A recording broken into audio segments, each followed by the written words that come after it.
Lectura del Santo Evangelio según San Lucas. En aquel tiempo Jesús descendió del monte con sus discípulos y sus apóstoles y se detuvo en un llano. Allí se encontraba mucha gente que había venido tanto de Judea y de Jerusalén como de la costa de Tiro y de Sidón.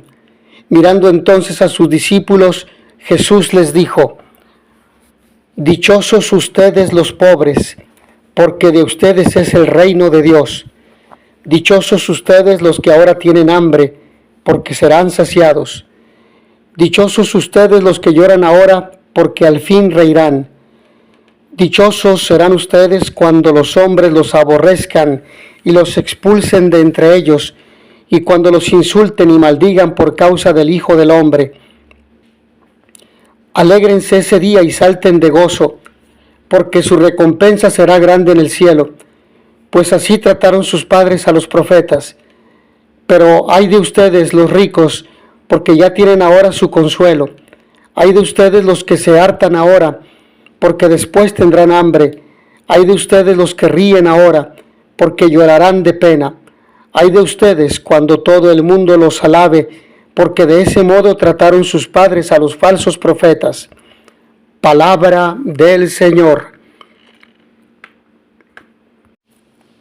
Bienaventurados los pobres. La liturgia de este sexto domingo del tiempo ordinario nos presenta una enseñanza fundamental sobre la vida cristiana, la bienaventuranza de quienes confían en el Señor y la advertencia para aquellos que ponen su seguridad en el mundo. Las lecturas nos invitan a examinar en qué o en quién estamos depositando nuestra confianza y qué camino estamos siguiendo en nuestra vida. En la primera lectura tomada del libro del profeta Jeremías, el profeta nos plantea dos caminos: el del hombre que confía en sí mismo y en los bienes materiales, y el del que confía en el Señor. El primero es comparado con un arbusto en el desierto, seco y sin vida. El segundo con un árbol plantado junto al agua, que da fruto incluso en tiempos difíciles. Esta imagen es fuerte. Si nuestra vida se fundamenta en nuestras propias fuerzas o en nuestras seguridades humanas, tarde o temprano nos encontraremos vacíos y sin esperanza. Pero si nos apoyamos en Dios, Él nos sustentará incluso en medio de la adversidad. Por ello, el Salmo 1 primero refuerza esta idea: dichoso el hombre que ha puesto su confianza en el Señor. La felicidad verdadera no está en la autosuficiencia, en el poder o en la riqueza, sino en una vida arraigada en la palabra de Dios, meditada y vivida cada día. San Pablo en la segunda lectura nos recuerda la esencia de nuestra fe, la resurrección de Cristo. Nuestra confianza en Dios no es solo para esta vida terrena, sino para la eternidad. Si Cristo no ha resucitado, vana sería nuestra fe. Pero Él ha vencido a la muerte y esto nos da una esperanza firme. No estamos llamados a vivir solo para el presente, sino con la certeza de que Dios nos ha preparado una vida plena en Él. El Evangelio de Lucas, en él Jesús proclama las bienaventuranzas y los ayes. Qué desafiante es este pasaje para el mundo de hoy. Felices los pobres, los que lloran, los perseguidos. Pero ¿cómo puede ser esto una felicidad? La clave está en que Jesús no habla de una felicidad mundana, sino de la verdadera alegría del reino de Dios. Los pobres de espíritu son aquellos que dependen totalmente de Dios, los que lloran, aquellos que con humildad reconocen su necesidad de Él. Los perseguidos, los que viven su coherencia, con coherencia su fe. En cambio, los ayes advierten a quienes se han acomodado en una falsa seguridad, en las riquezas, en la superficialidad del mundo. Este domingo Jesús nos pregunta: ¿dónde está puesta nuestra confianza? ¿Estamos arraigados en Dios o en las seguridades pasajeras del mundo? Esta es una invitación a revisar nuestro corazón y a confiar plenamente en Él, sabiendo que solo junto a Dios podemos encontrar la verdadera felicidad. Por ello le pedimos a Dios que nos dé la gracia de vivir las bienaventuranzas y de ser testigos de su amor en el mundo. Pero vamos a profundizar la liturgia de la palabra del día de hoy, y muy concretamente el Evangelio, que nos ofrece uno de los textos más impresionantes de la historia de la humanidad, por el que muchos han dado su vida y por el que otros han detestado al cristianismo y a Jesús de Nazaret.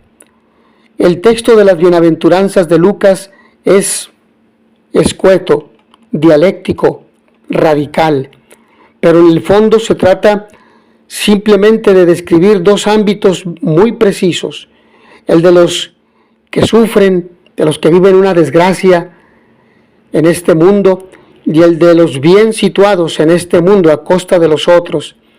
Lucas nos ofrece las bienaventuranzas en el contexto del sermón de la montaña, cuando toda la gente acude a Jesús para escuchar su palabra. No es un discurso en la sinagoga, en un lugar sagrado, sino al aire libre, donde se vive, donde se trabaja, donde se sufre. Y este es un punto importante que nos recuerda la iglesia de hoy. No hay que esperar a que vengan los fieles a nuestras iglesias, a nuestras comunidades parroquiales, que vengan a las capillas, a los lugares sagrados. Sería lo ideal, pero hoy tenemos crisis de fe y la gente se está apartando de Dios. Hoy nos recuerda la palabra que tenemos que ir al encuentro de ellos, tenemos que ir a los lugares donde ellos conviven, los barrios, las escuelas, que son las nuevas parroquias o los nuevos aerópagos. Nos dicen los documentos de la iglesia cuando hablan de educación.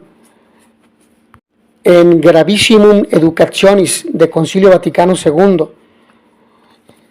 ahí precisamente se nos hace ver con claridad que los centros escolares son lugares de evangelización en principio y después centros de educación, de ciencia, de cultura, de literatura, de arte, donde tiene su punto focal el encuentro con el resucitado. Son las nuevas parroquias, por tanto, los nuevos aerópagos donde tenemos que evangelizar, y todos aquellos ambientes donde la juventud acostumbra a reunirse. Muchos de ellos distan mucho de la dignidad humana, de los valores, de la dignidad con la cual debe vivir el hombre como hijo de Dios. Son los lugares donde tenemos que ir para anunciar el Evangelio, las casas, los barrios, las comunidades, los ambientes de trabajo, los ambientes educativos. La palabra nos sale al encuentro con este discurso que nos motiva a no quedarnos esperando en las sacristías y en los templos, a ir a invitarlos, a motivarlos para después volver juntos a celebrar nuestra fe. Estamos ante un discurso catequético. Por lo mismo, Lucas estaría haciendo una catequesis cristiana como Mateo lo hizo con el Sermón de la Montaña. Entre uno y otro evangelista hay diferencias. La principal de todas es que Lucas nos ofrece las bienaventuranzas y a continuación las lamentaciones. No son maldiciones. Viene del hebreo hoy y en latín se expresa con vae o ve, porque en el diptongo no se pronuncia el diptongo ae, en latín no se pronuncia la a, sino solo la e, por lo tanto sería ve. Un grito de dolor, de lamento, un grito profético, como lo contrario en lo que no hay que caer. Otra diferencia también es que en Mateo tenemos 8 y en Lucas solamente 4 bienaventuranzas. Sobre su significado se han escrito una gran cantidad de libros y aportaciones didácticas, académicas, muy técnicas. Son todas inútiles de ninguna manera. Son estudios eruditos acerca de la palabra, a pesar de que sintamos la tentación de simplificar y de ir a lo más concreto. No debemos entrar, pues, en la discusión de si las malaventuranzas o lamentaciones son palabras auténticas de Jesús o de los profetas itinerantes cristianos que predicaban con esta radicalidad tan genuina. Hay opiniones muy diversas al respecto. Ahora están en el Evangelio y deben interpretarse a la luz de lo que Lucas quiere transmitir a su comunidad. Jesús habla así, casi como las escuchamos hoy en el texto de Lucas, más directo y menos recargado que el de Mateo. Jesús habló así al pueblo, a la gente. Jesús piensa y vive desde el mundo de los pobres y piensa y vive desde ese mundo para liberarlos. El pobre es Evión, Anab, en hebreo, en griego, tokos, pauper en latín, pauper, pobre. Se trata de quien no tiene alimento, casa y libertad. Y en el Antiguo Testamento es el que apela a Dios como único defensor. Así debemos entender la primera aproximación al mensaje de hoy. Esa es una realidad social, pero a la vez es una realidad teológica. Es en el mundo de los pobres, de los que lloran, de los perseguidos, por la justicia, donde Dios se revela. Y lógicamente, Dios no quiere ni puede revelarse en el mundo de los ricos, de poder, de la ignominia, de la corrupción. El reino que Jesús anuncia es así de escandaloso. No dice que tenemos que ser pobres y debemos vivir su miseria eternamente. Quiere decir sencillamente que si con alguien está Dios inequívocamente, es en el mundo de aquellos que los poderosos han maltratado, perseguido, calumniado y empobrecido. Las lamentaciones, pues, significan que no intentemos o pretendamos encontrar a Dios en las riquezas, en el poder, en el dominio, en la corrupción. Allí solamente encontramos ídolos de muerte.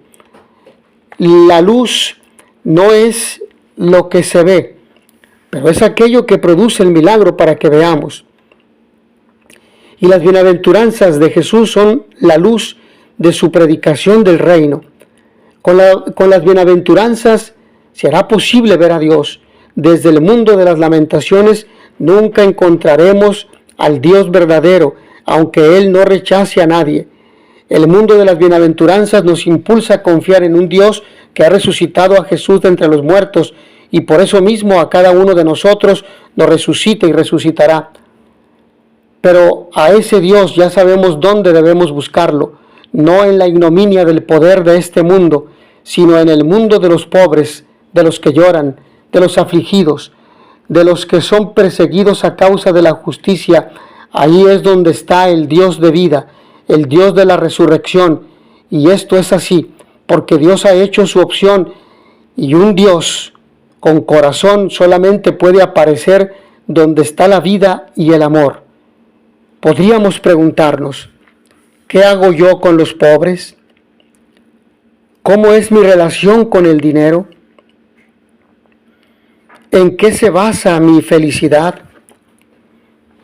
¿Estoy con Dios porque me da de comer abundantemente o porque me he experimentado amado y llamado a seguirle?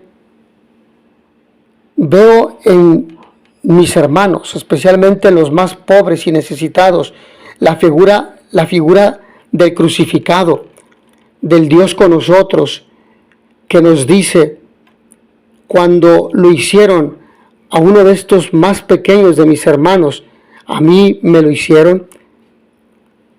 Mis hermanos, que a todos ustedes el Señor los bendiga y les dé la paz. In notitia veritatis proficere, pax et bonum.